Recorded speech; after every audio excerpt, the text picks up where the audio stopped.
度の飯より江戸が好き、お江戸系 YouTuber ホーリーこと堀口真澄です。国内外に浮世絵を使って日本の食文化を発信する日本博コラボ動画。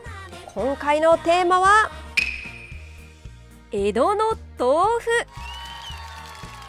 中国からその製法がもたらされまして、奈良平安時代頃から日本国内でも作られるようになったお豆腐。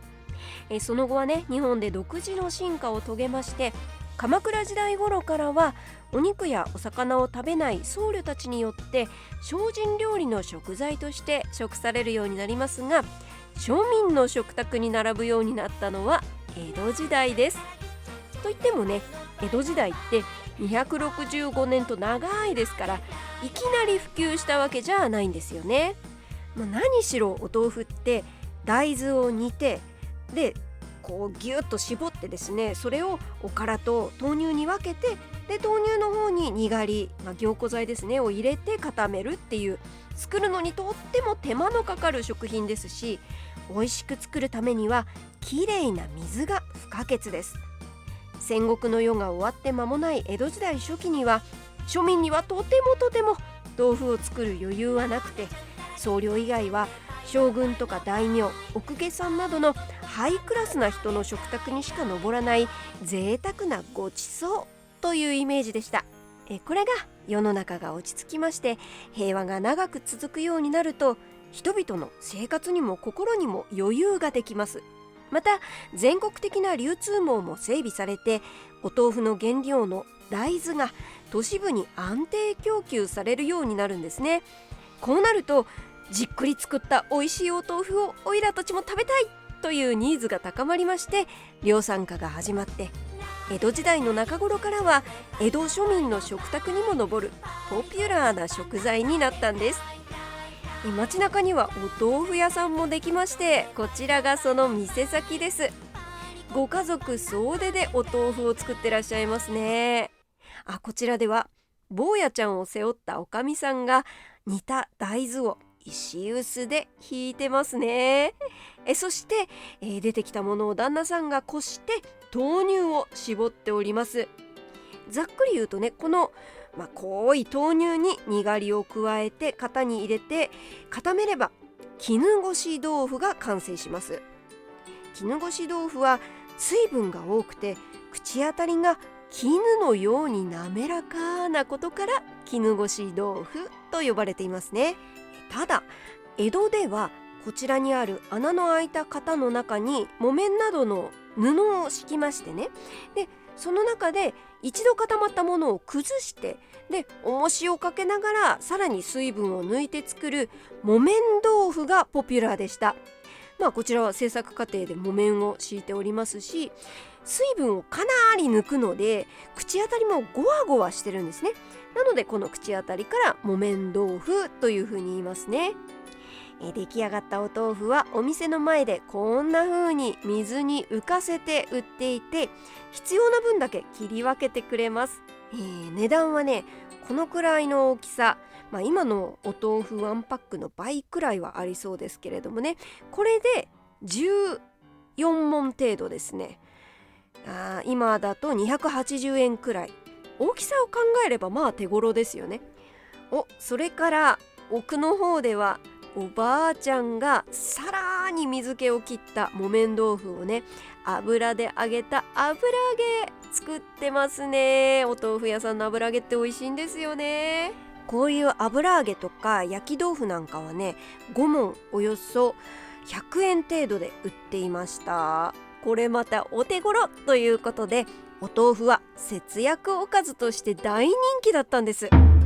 こちらは日々特用倹約料理相撲取り組み、江戸時代の節約おかずランキング。およそ200種類の節約おかずが魚類型と精進型に分かれて紹介されておりまして、精進型の1位が八杯豆腐なんです。八杯っていうのはね、つゆの作り方でして、お水6杯と酒1杯を煮た後にお醤油1杯を入れるで計8杯なんですね。そこに絹ごしのすくい豆腐を入れておろし大根を添えます。で2位が昆布油揚げ、これはね昆布と油揚げの煮物です。過去の動画で実際に私も両方作ったんですけど、どちらもね作るの簡単なんですよ。しかも美味しかった。ヘルシーで栄養価が高くて、しかも安いお豆腐、江戸っ子の日々の生活に欠かせないものでした。こんな風にご自宅でお豆腐料理を作るっていうのはもちろんなんですが、外出した先でいただくファストフードとしても大人気でした。こちらのお嬢さん方は江戸の人気ファストフード豆腐田楽の売り子ちゃんです。豆腐田楽っていうのはね、薄く切ったお豆腐を串刺しにして、でみりんで伸ばして甘くしたお味噌とかお醤油をディップして、で火で炙るっていうシンプルな料理です。食べる時にお好みでごまとか山椒をトッピングしても美味しいんですよ。江戸では、神社とかお寺とかの境内とかね、人が集まる場所にはだいたい豆腐田楽の屋台が出たんですよね。提灯に祇園って書いてあるから京都の祇園なんじゃないのって思われたかもしれませんが、実はねもともとは京都の祇園に豆腐田楽の有名店があったんですよ。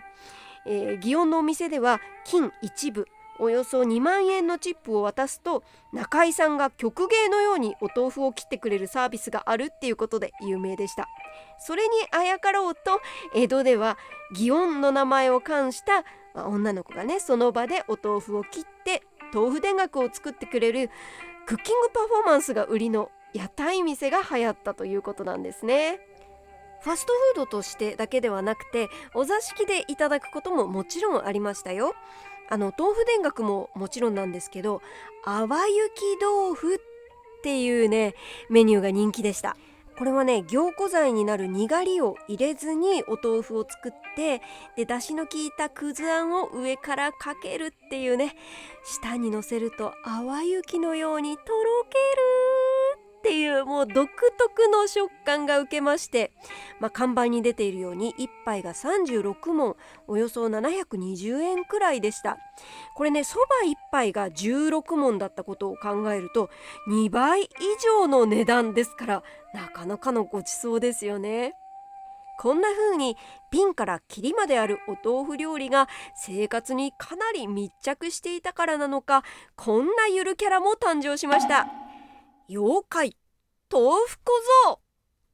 ご覧の通りお豆腐を持った子供の姿をしているんです。どんな妖怪なのかというと、お豆腐を持って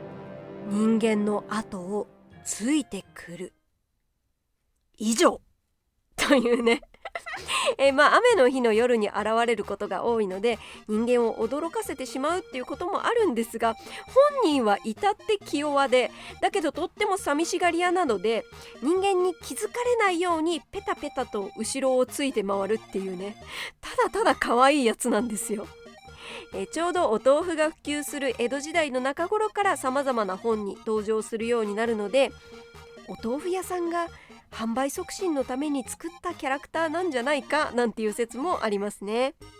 ちなみに豆腐小僧が持っているお豆腐にはもみじの型が押されています。実は江戸で売ってるお豆腐って大体このもみじの型が押されてるんですよね。これなんでなのかっていうと諸説あるんですが、お豆腐を人が買ってくれるように、豆腐を人が買うように、買うように、紅葉というシャレなんじゃないかとも言われています。いかがでしたでしょうか。お江戸いいねと思ったら高評価、チャンネル登録お願いいたしますね。それではまた次の動画でお会いしましょう。本日はこれまで。